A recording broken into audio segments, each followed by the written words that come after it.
Warning: Kinda Murdery contains adult themes, explicit language, and descriptions of violence. It is not suitable for anyone, and we recommend you stop listening now. California's rugged and scenic northwestern corner is the beginning of the great Pacific Northwest.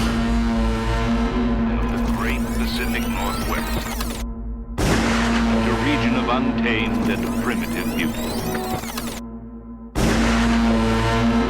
And the Humboldt County Sheriff's Department has now joined efforts with the Arcata Police. Growers living off the grid. Humboldt County also has the highest rate of missing person cases in the state. Epicenter of the American marijuana is grown. There's a lot of evil here. A lot of evil.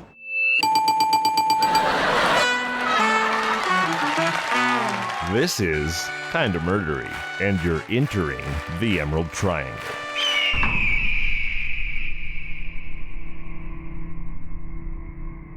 Wow, that was nuts. Hey everybody, welcome to Kinda Murdery. I'm your host, Zevin Odelberg. Thank you for deciding to be here. Now I'm going to be candid with you up front. I'm doing things a little bit differently this week. I don't have a guest. It's going to be just me. But hopefully, the grim, fantastical, true tale of the gorilla Strangler will be enough to keep your attention. And before we jump into that story, I wanted to talk to you about something that's personal to me. And to say at the outset that everything I say is based on my own experience and that I wouldn't want to presume anyone else's. As some of you may know if you've listened to the show, I was born with cerebral palsy. Cerebral palsy is characterized as a weakness of or problems with the muscles as the result of abnormal brain development or damage. Although I can't know for sure, my CP is likely the result of being born 2 months premature in a decade when babies like me were not expected to survive. But I did. I was 2 pounds 14 ounces at birth, and after spending 2 weeks in an incubator and close to 2 months in the hospital, my mom brought me home swaddled in blankets in a size 10 woman's shoebox. I may have been under 3 pounds at birth, but I'm 6'4" and over 200 pounds now. I sometimes compare myself to one of those pill-sized sponge capsules that you drop in a jar of water, and a week later it's a T-Rex. Now, CP is not genetic or degenerative, but symptoms can change over time. There can be cognitive as well as physical effects. Now, I've been mostly free of cognitive impact. I'm a decently sharp guy, and as a kid, most academic subjects came pretty easily, except for anything related to understanding spatial relationships in the abstract. Geometry was my toughest math subject, and if my adventuring party were lost in the woods, I should not be the one handling the map. For me, most of my challenges are in my left leg and foot. It's not really something I've talked a lot about, but it has come up a few times, in particular in my conversation with Darren Marlar from Weird Darkness podcast. Now, I'll be the first to tell you that my cerebral palsy is very mild compared to what many people face, but all the same, it's been a source of a lot of hospital time and rehab time and frustration and pain in my life. Not to mention a fair amount of denial and of course, lots of times when an action or activity that most people wouldn't even think twice about, like putting on shoes, for example, is, it's difficult enough to make me sweat, swear, and there may have been a tear or two once in a while.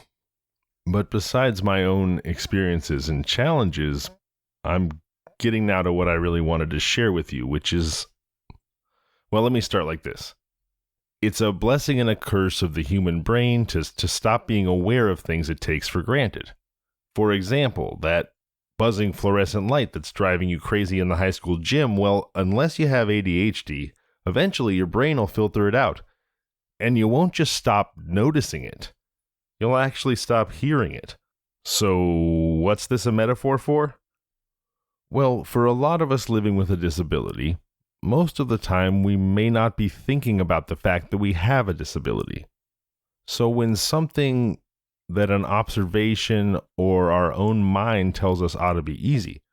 So when something that we observe as easy when other people do it, and our minds tell us ought to be easy, is way harder for us, it's easy to internally attack yourself as stupid or lazy or slow or weak or whiny because someone may have it even worse. But we're none of those things. These are all the explanations the brain offers that apply to someone who doesn't have a disability. So to whoever needs to hear this, you are none of those things. You're not stupid, you're not lazy, you're not slow, you're not weak, you're not whiny. Things actually are harder for you, a lot harder, because you have a disability. Take a moment to acknowledge that and don't believe the bad things you tell yourself about yourself because they aren't true. Believing negative untruths about who you are is a form of denial, and denial creates rage, and rage goes nowhere good, believe me, I know. Acknowledge the truth, acknowledge your struggle.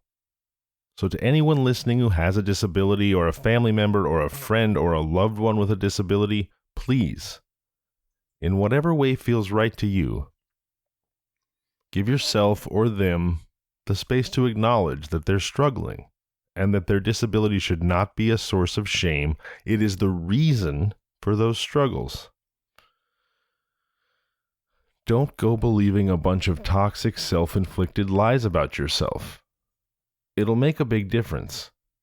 If anyone is struggling with a disability and needs someone to talk to or just needs to feel heard or seen, please reach out to me via email, kindamurdery@gmail.com, or @kindamurdery on all social media. I'm very responsive. I will message you back. All right. Thank you for allowing me to take a moment to talk about that, and also thank you to Darren Marler and Jerry and Tracy Polly for inspiring me to do so.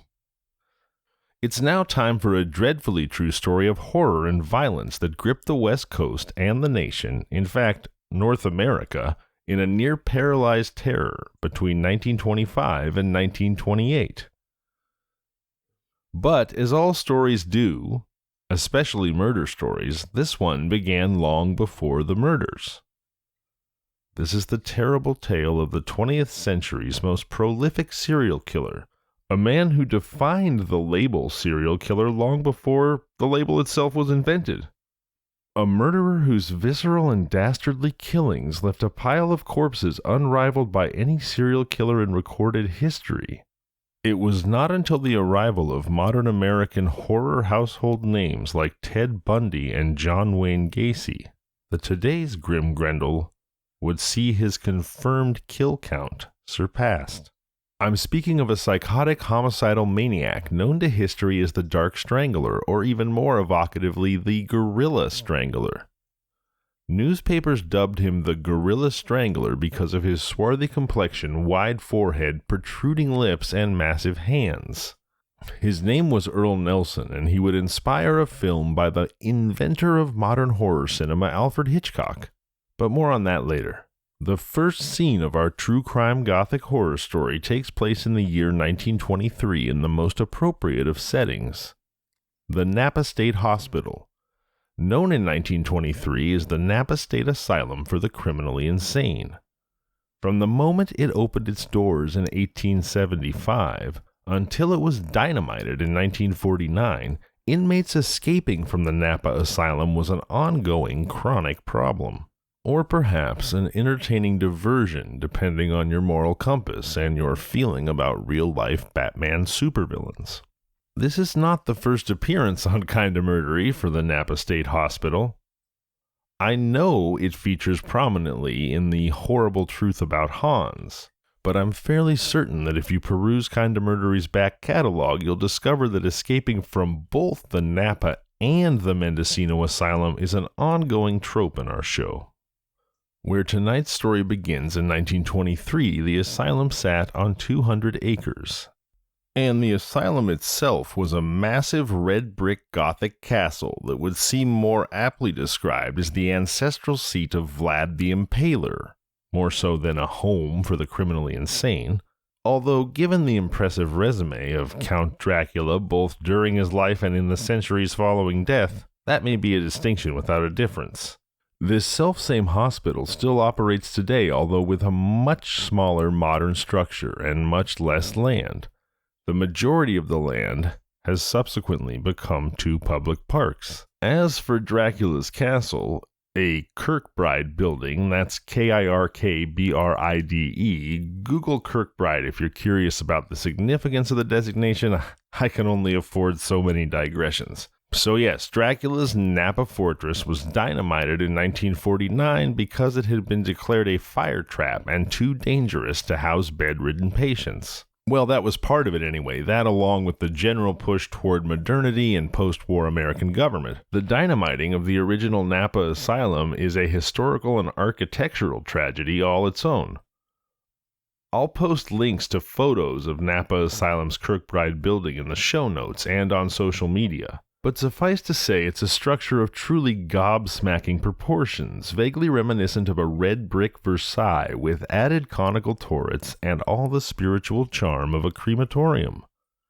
I couldn't find an official listing of the square footage, but in a book entitled San Francisco in the 1930s, Patricia Pestinari writes that after the original Napa State Hospital was demolished, salvagers took away 10 million bricks, 1 million board feet of lumber, 250 square feet of 1-inch thick hardwood flooring. Now, I'm neither a math genius nor a contractor, but I'm fairly certain that if you remove 250,000 square feet of flooring from a building, well then that building was 250,000 square feet, which is frickin' huge. That means it's 4 times the size of the Hearst Castle. But remember, it wasn't destroyed until 1949, and that means that in the first of our Murdery vignettes, back in 1923, Castle Dracul West, the Napa State Asylum, still stood and housed many of California's most dangerous, criminally insane patients. And some less dangerous ones, too. On Tuesday, November 5th, 1923, the Petaluma Argus-Courier reported that the town of Napa was on high alert, and housewives all aflutter because 3 inmates had escaped from the Napa Asylum. The escapees were Ed A. Daly, criminally insane, transferred from Folsom Prison in 1922. C.H. Reynolds from Colusa, California, committed in 1921. And an E. Farrell from Mare Island in Vallejo. The Argus-Courier warns its readers that Daly and Reynolds are considered dangerous, and that they had picked a lock from inside the, quote, department where the most extreme cases are kept. But as for E. Farrell, a former Navy serviceman, he's described only as a, quote, Mare Island sailor, leaving the Argus-Courier readers to no doubt assume that of the 3 men, Seaman Farrell must be the least dangerous. Now, what's that Sam Jackson quote about making assumptions? Everyone knows when you make an assumption, you make an ass out of you and umption. Yeah, that's the one.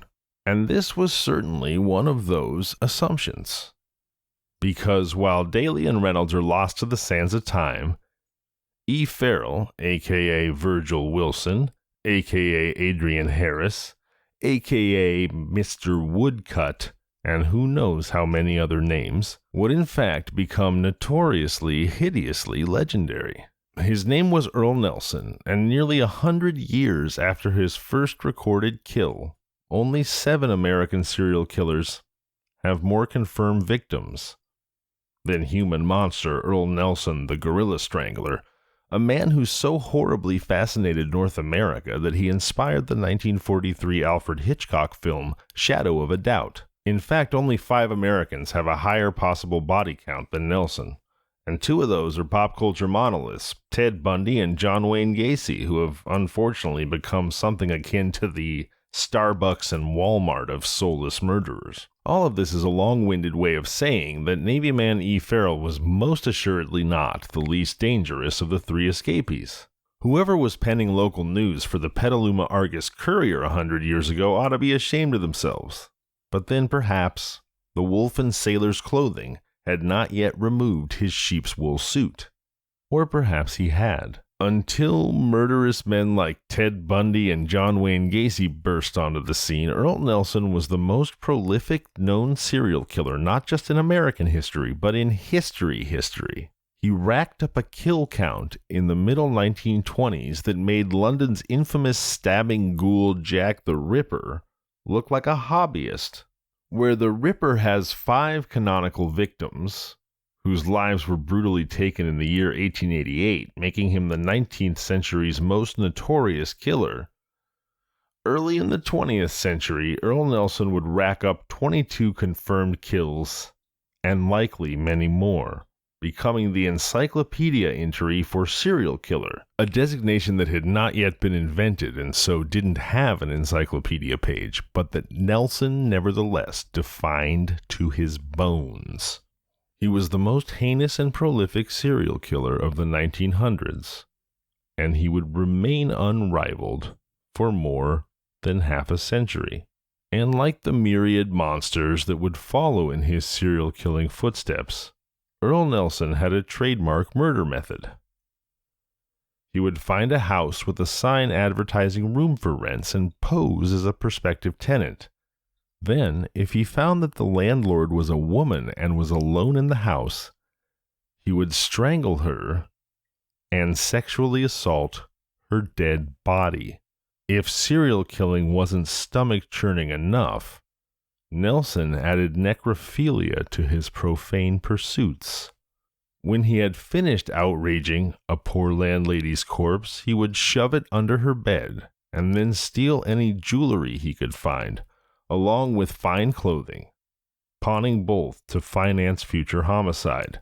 In this way, he delivered death and defilement to at least 22, likely 25 or more unsuspecting women kind enough to open their homes to a stranger. Nelson left a trail of corpses from Philadelphia to Chicago, San Francisco, Oakland, Portland, Baltimore, Buffalo, Detroit, and finally Winnipeg, Canada.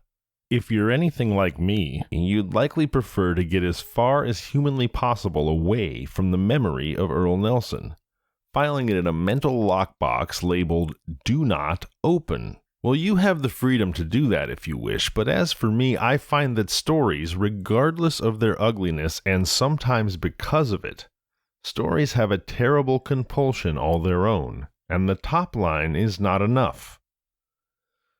I'm in too deep to turn back now. So sip some ginger ale, take some Dramamine, smoke some reefer, or whatever it is you do to quell the nausea, and come with me as we get to know Earl Nelson a little better. Sadly, the first stop on our dark, magical murdery tour is a place where human depravity and perversion is most often birthed. I'm speaking, of course, of childhood. In this case, the broken and tragic childhood of the monstrous Mr. Nelson. Earl Leonard Nelson was not born the Gorilla Strangler. He was born Earl Leonard Farrell in the year 1897 in San Francisco, California, the only son of James Farrell and Frances Nelson. Tragically for baby Earl, his father James had infected his mother with syphilis, and when Earl was only 10 months old, his mother died of the disease. And then 7 months after that, when Earl was not even a year and a half, James Farrell died from the same syphilis with which he had doomed Earl's mother. Still only a baby, Earl was taken in by his maternal grandparents, Lars and Jenny Nelson. Although Earl had sandy blonde hair, and Farrell is an Irish name and Nelson is Swedish, the law enforcement officers hunting him some 30 years later presumed that the Dark Strangler was Greek. But it's too soon for the adult murderous Dark Strangler. Let's return to the upbringing of baby Earl Nelson. The Nelsons were Pentecostal and puritanical in their beliefs, in particular in regards to the evils of sex and the temptations of the flesh. Of course, given that their daughter Frances had, in the Nelsons' view, been murdered by a syphilitic Satan, perhaps their beliefs on sex and the sensual delights of this world were little more than a logical conclusion supported by evidence. But from wherever those beliefs arose and strengthened, there's little doubt that they had a powerful impact on young Earl. In the Nelsons' home, sex was a dirty thing that would lead to hellfire and damnation, and the furious, fiery, and yet oppressive energy of his home life turned Earl into a traumatized, silent, and submissive child, so submissive that he was unable even to defend himself when attacked.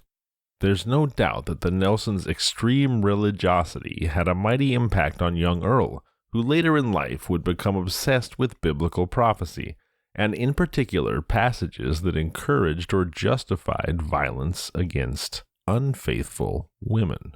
Near the end of Earl Nelson's life, a prison guard reported that Earl had become obsessed with one passage from the Bible in particular. Proverbs 23. My son, give me thine heart, and let thine eyes observe my ways. For a whore is a deep ditch, and a strange woman is a narrow pit. She also lieth in wait as for prey, and increaseth the transgressors among men. At this point in our story, Nelson was only a child, but those words from the Bible serve as grim foreshadowing of his serial killer trajectory, and it seems clear he found in them some perverse justification for unforgivable violence against women. The emotional wounds of his tragic childhood were deep, and perhaps they would have birthed the gorilla strangler inside of Earl Nelson all on their own. But a second parent would arrive soon enough. Barely a year after living through the cataclysmic earthquake and fire of 1906, at the age of 10, little Earl was out riding his bicycle when he collided with a streetcar. And if dead parents in a home full of furious religiosity were the gorilla strangler's mother, the streetcar accident, though it may have been the last thing little Earl Nelson deserved or needed, it was exactly the deadbeat dad that the gorilla strangler required to be conceived and brought forth into this world, howling with fury and forever hungry for sex and death. You see, after colliding with the streetcar, little Earl Nelson was knocked unconscious and carried home unconscious with a bleeding hole in his temple. He remained unconscious for 6 days, and when he awoke, he seemed returned to normal, except that he would sometimes complain of blinding headaches and memory lapses. And some doctors believed that the accident was when Earl Nelson's psychosis began in earnest. There are those who have described Nelson's early teen years as full of daydreaming and compulsive masturbation, as though those two activities paved the way for his eventual arrival as a full-blown, serial strangling sex murderer and necrophiliac. To be fair, if daydreaming and compulsively masturbating were reliable evidence of future serial-killing necrophilia, then literally every single teenage boy in America would be doomed to mature into the gorilla strangler. And so, to be honest with you, as provocative as the label of daydreaming compulsive masturbator may be, I personally don't put too much stock in those activities as evidence of future murderiness. When Nelson was 14, his grandmother passed away and he went to live with his aunt and her husband. It was after moving to this new home that Nelson began to interrupt his endless daydreaming and masturbation with actual criminal activity. He may have interrupted his masturbation with other activities as well, because later blood test evidence suggested that in his teen years Nelson had contracted gonorrhea and then the same disease that killed both his parents, syphilis, which likely hastened his descent into violent madness. In 1915, at the age of 18, Nelson was arrested for breaking into a cabin he thought was abandoned. He was paroled from San Quentin in 1916 and joined the Navy, and then in 1917, America entered World War I. But while in the Navy, Nelson refused to do anything but lie on his cot and deliver fiery, nonsensical sermons about the great beast of Revelations. He was confined to a naval medical institution until the end of the war, and then discharged. It was in 1918, at the age of 21, that Earl Nelson began the descent into sex crimes and murder that would lead him to emerge fully deformed from his grotesque chrysalis as the infamous Gorilla Strangler. In May of 1918, Nelson went to the house of San Franciscan Charles Summer, posing as a plumber, there to fix the radiator. Once he was admitted to the house, he descended to the basement where he found Summer's 12-year-old daughter playing with dolls. He attempted to sexually assault the girl, but her screams brought her brother running to her aid, and after a brief struggle, Nelson fled the house. Later that day, Nelson was arrested by San Francisco police, but because of his bizarre behavior, he was transferred to the Napa State Asylum, where attending doctors tentatively diagnosed him as being in a constitutional, and this is a quote, psychopathic state. In layman's terms, that means he was the very essence of a psychopath, right down to the marrow of his bones. However, there was no cure or treatment for this diagnosis, so Nelson was put with the other mental patients and forgotten about. But Earl had no interest in being simply left to vegetate, and he quickly escaped. He was recaptured, but he kept escaping until finally the hospital simply discharged him on paper so they wouldn't have to keep recapturing him. During one of his escapes in 1919, Nelson adopted the alias of Evan Lewis Fuller and married a woman nearly 40 years his senior, 58-year-old Mary Martin. However, he continued to behave like a constitutional psychopath. He was unable to hold down a job for more than a few days because of bizarre behavior. He would sometimes get up in the middle of the night, tell Mary he was going out to look for work. He would put on one set of clothes before he left, leave, disappear for several days, only to return wearing a different set of clothes. He would offer no explanation for his disappearances and sometimes simply claim that he had never left the house at all. Although these strange episodes were occurring some 6 years before Nelson's first recorded victim, later, as we explore some of the gory specifics of Nelson's crimes, you'll learn why these bizarre nighttime disappearances and costume changes suggest that Nelson was already murdering unsuspecting women way back in 1919. But for now, let's stick to the story of Mary Martin. It should come as no surprise that Mary was unable to rationalize her husband's exceedingly odd behavior, and given that Nelson was not a rational being, he himself was unable to offer any explanation. He made Mary's life a living hell. He became possessively jealous and would fly into rages whenever she talked to another man, including her own brother. He would direct his violence and rage at inanimate objects rather than at his wife, who was left to just stare in horror. Mary Martin was well off, matronly, and had strong maternal instincts, which made her the unwitting template for the majority of Nelson's future murder victims. When he eventually started threatening her life directly, she had him recommitted to the Napa State Hospital. Back at Napa, the other patients dubbed Nelson Houdini because of his frequent escapes. By 1925, he was gone for good and was once again discharged on paper in absentia on March 10, 1925. His family last saw him in October of the same year, and then the career of the guerrilla strangler began in terrible earnest. On October 18, 1925, not long after Nelson had last seen his family in the Bay Area, the body of Mrs. Alla McCoy was found strangled to death in her Philadelphia home. 19 days later, on November 6th, Mrs. May Murray was likewise found strangled, and 3 days after that, the body of Lillian Weiner was found dead, sprawled across her bed. A room for rent sign had hung in the window of each woman's home. Rather than walk you through a rubbernecking horror house of more than 20 grisly strangulations followed by outrageous acts of necrophilia visited upon the bodies of the deceased women, I'm going to save us a large portion of that trauma and fast forward to the last few murders that got Earl Nelson caught. Don't worry. If you're here for the depraved details, there are many more upcoming that are really too horrific to explore. But we're going to do it anyway. Just over a year and a half after the start of his killing spree, Nelson murdered his last American victim.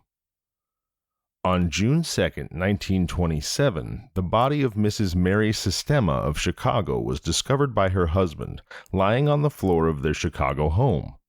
Mary's clothes were torn and disheveled, and she had been strangled with an electrical cord. Mary was the 24th woman to be strangled and then raped by Earl Nelson in less than 20 months. By this time, he had murdered and violated women all across the United States, leaving victims in Philadelphia, San Francisco, San Jose, Santa Barbara, Oakland, Portland, Oregon City, Seattle, Council Bluffs, Iowa, Kansas City, Chicago, Buffalo, and Detroit. Among women with rooms for rent, it seems no one and nowhere was safe. And if you're surprised by Nelson's mobility, know that he financed his demon's journey with money stolen from his victims or obtained by pawning their belongings. And, as was hinted at by his early disappearances in San Francisco while he was still married to Mary Martin, he became adept at changing his appearance and identity simply by donning the clothes of his victims' husbands or other male family members. If there were no husband's wardrobe to pilfer, Nelson would simply use some of his ill-begotten gains to buy a new suit of clothes at a nearby second-hand store. And this is why I said earlier that his habit of disappearing from Mary Martin's home in one set of clothes, only to return days later wearing another, with no explanation for the change, suggests that Nelson was already murdering women as early as 1918, some 7 years before his first recorded victim. Back now to June of 1927. After strangling Mary Sistema in Chicago, Nelson donned a blue suit, sweater, and a pair of sandals that belonged to her husband. On the 8th day of June, Mr. W. E. Chandler of Canada was driving home to Winnipeg from Detroit when, walking along the road somewhere in Minnesota, he spotted a hitchhiker wearing a blue suit and brown sandals. He picked up the man and drove him to Winnipeg, and that one small act of kindness by Mr. Chandler would bring rivers of woe to the families of Winnipeg. Because, of course, the man in the blue suit and sandals was none other than the gorilla Strangler. After Mr. Chandler dropped him off, Nelson went straight to Jacob Garber's second-hand store at 218 Main Street in Winnipeg and traded in Martin Sistema's blue suit, sweater, and sandals for a blue herringbone coat, pants, black boots, and a gray felt hat, and $1 in cash. Then, walking down Broadway to Smith Street, he saw a sign for a room for rent hanging in the window of Mrs. Catherine Hill's home at 133 Smith Street. He introduced himself to Mrs. Hill as Mr. Woodcott, a religious man, stating that he was looking for lodging. He then paid her the $1 he'd received from bartering Mr. Sistema's clothes and sandals as an advance on his $12 a month rent. That same night, a 14-year-old girl named Lola Cowan walked down Broadway towards Smith Street selling paper flowers that were made by her sister Margaret. Ever since Lola's father had died suddenly from a ruptured appendix, the Cowan family had been struggling to make ends meet, and Lola was doing whatever she could to help. She encountered Mr. Woodcott, who informed young Lola that he would very much like to buy some of her flowers, but that he didn't have the money to pay her with him, and she would have to accompany him to his room to get it. Hope and desperation make a potent, dangerous cocktail, and young Lola Cowan found herself filled with both. So she followed the kind Mr. Woodcott to his room. Woodcott took Lola to Catherine Hill's house, which was empty, and then led her upstairs where his room was located. Like a gentleman, he opened the door and ushered Lola into the room ahead of him. As she stepped in front of him, he struck her on the back of the head to stun her, wrapped a length of strong fabric around her neck, and throttled her to death. Next, he repeatedly sexually assaulted her, and then stuffed her naked body under his bed and went to sleep. Following Lola Cowan's murder, Nelson stayed in his room for nearly 3 days. We can only pray that he spent that time sleeping. Then, on June 10th, he vacated Mrs. Hill's house and found his way to St. Boniface and the home of William and Emily Patterson, a young couple recently arrived from Ireland who were renting a room in their home to help make the mortgage. Emily answered the door to find Nelson standing there with his hat in his hand. He informed her that he would like to rent the room, but that he didn't have any money. He offered to make an advance on payment by helping out with chores and odd jobs. Emily Patterson was disarmed by Nelson's poverty and helpfulness and agreed, asking him to please fix their broken screen door. That day, several neighbors saw Nelson working on the Pattersons' front door but thought nothing of it. As for the gorilla Strangler himself, he wasted very little time before unleashing his inner beast. There arrived a moment in the workday when Emily Patterson was in the kitchen with her back to Nelson. He immediately sprung into action, striking her in the back of the head with the same hammer he had been using to fix the screen door.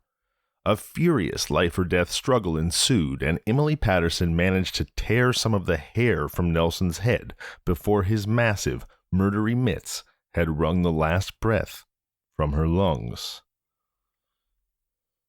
Although she could not save herself, Emily's bravery and toughness would be the beginning of Nelson's undoing. When he had finished satisfying his unnatural urges upon Emily's lifeless body,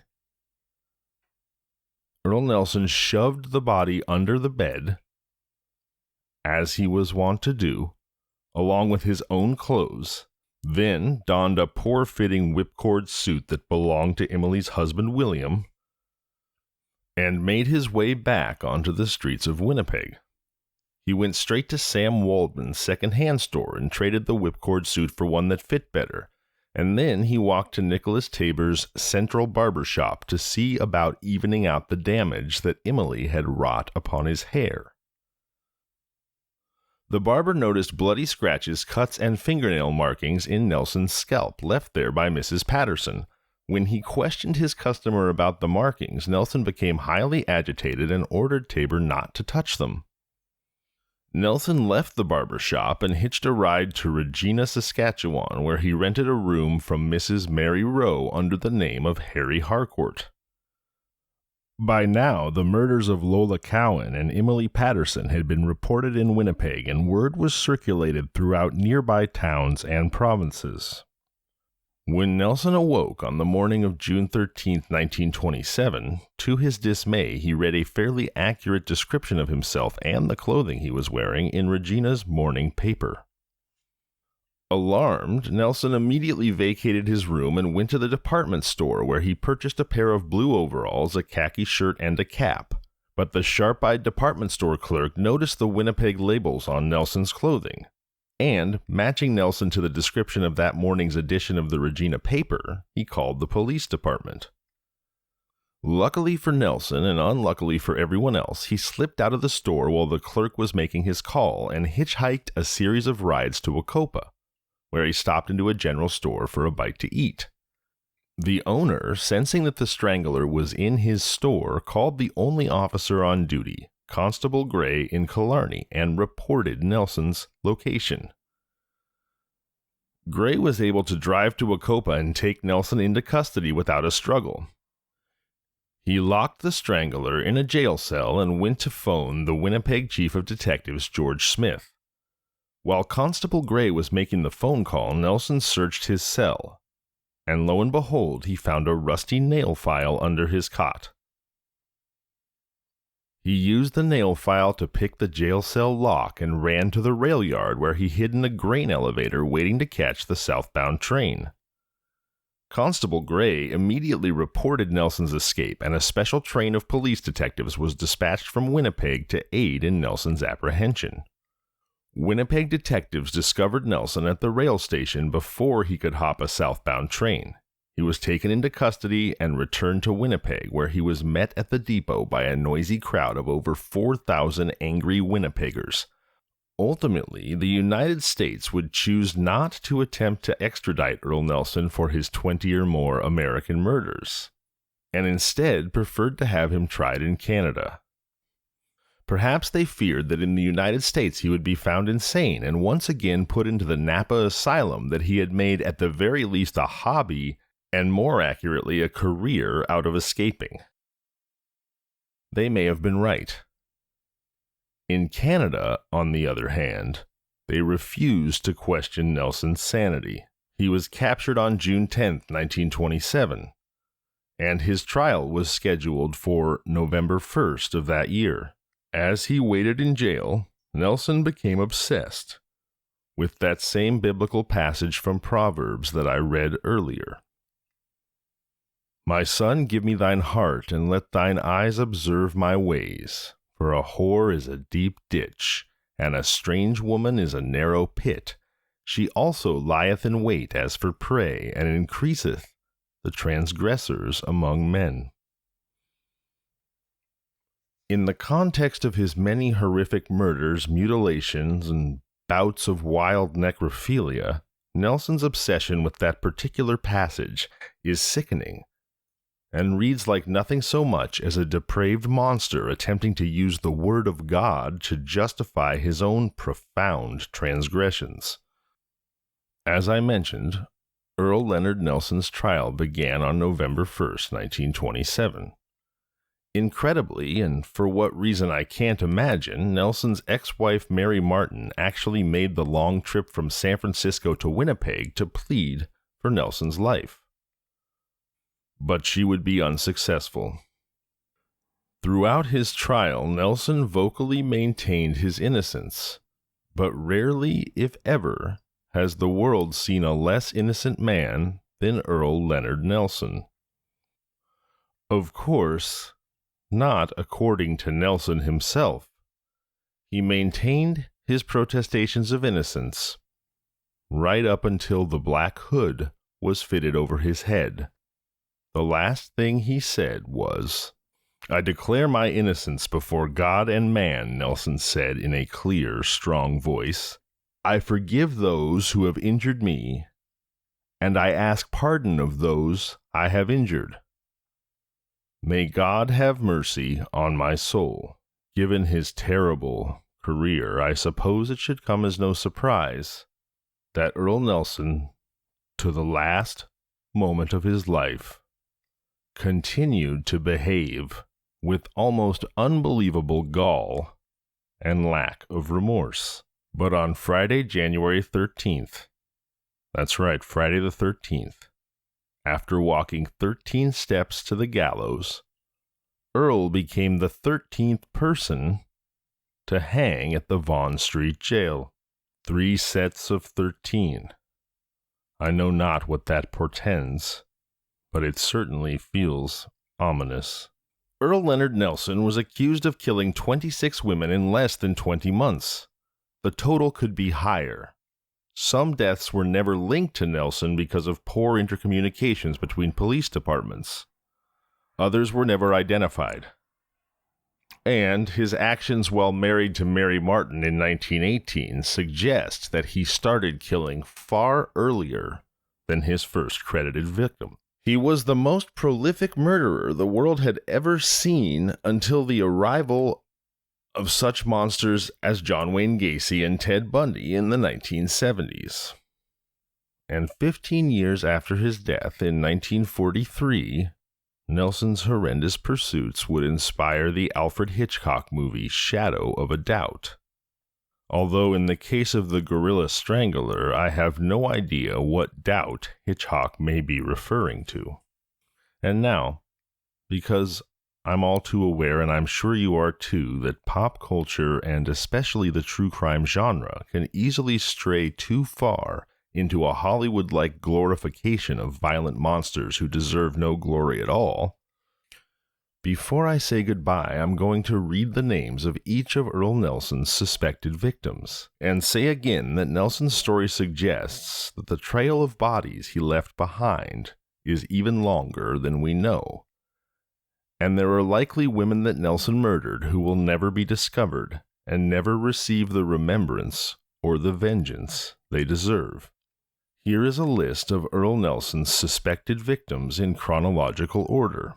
Mrs. Alla McCoy of Philadelphia, killed October 18, 1925.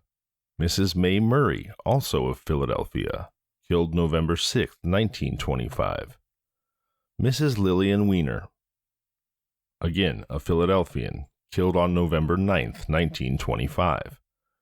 Miss Clara Newman of San Francisco, killed on February 20, 1926. Mrs. Laura E. Beale from San Jose, March 2, 1926. Mrs. Lillian St. Mary, San Francisco, June 10, 1926. Mrs. George Russell, Santa Barbara, June 24, 1926. Mrs. Mary Nesbitt, Oakland, August 16, 1926. Mrs. Beta Withers, Portland, October 19, 1926. Mrs. Mabel McDonald Fluke, Portland, October 20, 1926. Mrs. Virginia A. Grant, Portland, October 21, 1926. Mrs. William A. Edmonds, San Francisco, November 18, 1926. Mrs. Florence Fithian Monks, Seattle, November 23, 1926. Mrs. Blanche Myers, Portland, November 29, 1926. Mrs. John E. Berard, Council Bluffs, Iowa, December 23, 1926. Mrs. Bonnie Pace, Kansas City, December 27, 1926. Mrs. Germania Harpin and her daughter. Nelson strangled Germania's infant daughter, as well as Germania, in Kansas City on December 28, 1926. Mrs. Mary McConnell, Philadelphia, April 27, 1927. Mrs. Jenny Randolph, Buffalo, New York, May 30, 1927. Mrs. Minnie May, Detroit, June 1, 1927. Mrs. Maureen Atorthy, Detroit, June 1, 1927. Mrs. Mary Sistema, Chicago, June 3, 1927. Miss Lola Cowan, Winnipeg, June 8, 1927. Mrs. Emily Patterson, Winnipeg, June 10, 1927. If there's one thing you remember from this episode of Kinda Murdery, it should be the names of all of those women whose lives were taken brutally and too soon by a monster named Earl Leonard Nelson, that history remembers as the Gorilla Strangler. I'm your host, Zevin Odelberg. Thank you for joining me on Kinda Murdery.